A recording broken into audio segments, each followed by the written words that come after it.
Salam sejahtera Bapak, Ibu, serta saudara-saudari semua. Untuk mengawali renungan tentang firman Tuhan ini, mari kita bersatu di dalam doa. Tuhan Allah Bapa di surga yang memelihara hati, akal, pikiran, dan perasaan kami umat manusia, berfirmanlah kepada kami sebab kami bersedia untuk mendengar, dan oleh pertolongan Roh Kudus, mampukan kami agar boleh melaksanakan hidup ini sesuai dengan kebenaran firman-Mu itu. Dalam nama Tuhan Yesus kami mau berdoa bersyukur dengan sepenuh hati kami kepadamu. Amin.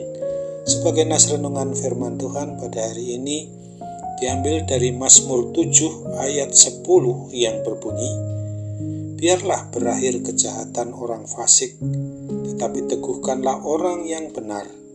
Engkau yang menguji hati dan batin orang, ya Allah yang adil. Sebagai tema yang diangkat dari nas renungan kita adalah, di dunia tidak ada keadilan yang hakiki. Di mana-mana terjadi ketidakadilan, itulah dunia.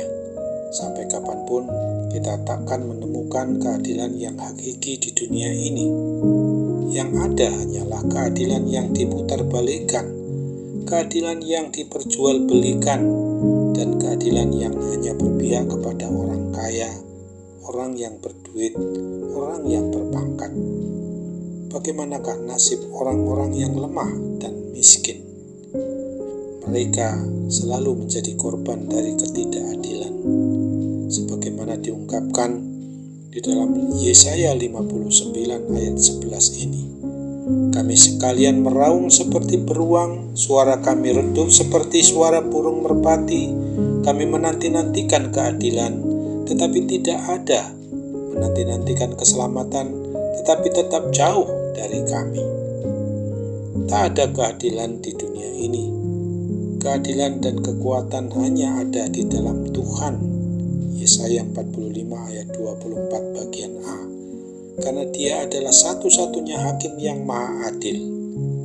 Pada waktunya, keadilan yang sesungguhnya pasti ditegakkan oleh Tuhan.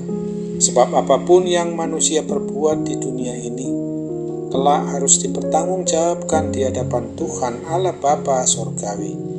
Disinilah keadilan yang hakiki pasti akan dinyatakan. Sebab dalam mengadili setiap orang, Tuhan tidak pernah memandang muka atau melihat rupa, tidak melihat harta, dan tidak melihat pangkat. Pengadilan Tuhan benar-benar adil, tanpa rekayasa, karena Allah itu maha adil adanya. Oleh sebab itu, pemazmur mengajarkan dan memperingatkan kita agar berhati-hati dalam setiap perkataan dan perbuatan kita, karena sebagaimana yang dinyatakan dalam kitab Ibrani pasal 4 ayat 13 ini, tidak ada suatu makhluk pun yang tersembunyi di hadapannya, sebab segala sesuatu telanjang dan terbuka di depan mata Dia yang kepadanya kita harus memberikan pertanggungan jawab. Bagi setiap kejahatan dan pelanggaran yang kita umat manusia lakukan, selalu ada konsekuensinya. Jangan pernah kita menyangka bahwa semua yang kita perbuat itu tidak membawa dampak apapun juga pada diri kita, tetapi justru kejahatan yang kita lakukan terhadap orang lain bisa menjadi bumerang bagi diri kita sendiri. Untuk itu ingatlah sebagaimana yang dinyatakan dalam Mazmur 7 ayat 17 ini. Kelaliman yang dilakukannya kembali menimpa kepalanya, dan kekerasannya turun menimpa batu kepalanya. Bagi kita orang yang hidup benar dan takut akan Tuhan, kita tidak perlu takut menjalani hidup ini. Tidak perlu gentar terhadap orang yang berlaku jahat dan merancangkan kejahatan terhadap diri kita sebagai pribadi maupun keluarga. Sebab kita akan selalu berada dalam pembelaan dan perlindungan serta pemeliharaan Tuhan. Untuk itu ingatlah juga sebagaimana yang dinyatakan dalam Yeremia 29 ayat 11 ini. Sebab aku ini mengetahui rancangan-rancangan apa yang ada padaku mengenai kamu. Demikianlah firman Tuhan, yaitu rancangan damai sejahtera dan bukan rancangan kecelakaan, untuk memberikan kepadamu hari depan yang penuh harapan. Amin. Mari kita kembali bersatu dalam doa. Tuhan Bapa di surga, syukur dan terima kasih karena firman Tuhan pada hari ini telah mengingatkan kami supaya kami menyadari betul bahwa keadilan dan kebenaran tidak akan ada secara sempurna diberlakukan di dalam hidup kami. Tidak ada keadilan yang bersifat hakiki yang ada pada kehidupan kami di dunia ini.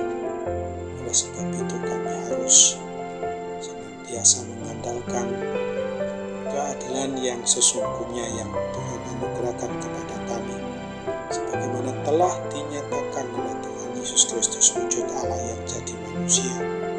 Dan hingga sekarang ku tetap hadir melalui Roh Kudus yang senantiasa mengingatkan kami supaya kami bertindak memperlakukan keadilan-Mu itu, bukan keadilan yang memang berdasarkan kepada uap kuasa dari kedagingan kami.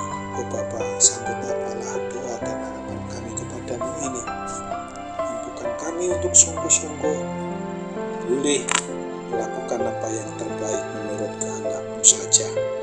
Ketika kami juga menghadapi ketidakadilan yang membuat hati akal pikiran kami terganggu sehingga juga merusak akan kesehatan yang ada pada diri kami ini, Bapa tolonglah kami agar kami juga boleh mengalami kesembuhan dari segala kuasa sakit penyakit yang sebagai dampak dari hal-hal yang menyangkut ketidakadilan itu sendiri, karena Tuhan pasti akan memberikan apa yang terbaik menurut kehendak-Mu di dalam kami mengharapkan solusi maupun jalan keluar dari setiap permasalahan hidup kami, bahkan pencobaan yang didatangkan oleh kuasa-kuasa iblis itu boleh sirna dalam hidup kami. Sambut apalah doa kami dan sempurnakan, karena kami hanya berdoa dalam nama Tuhan Yesus. Amin.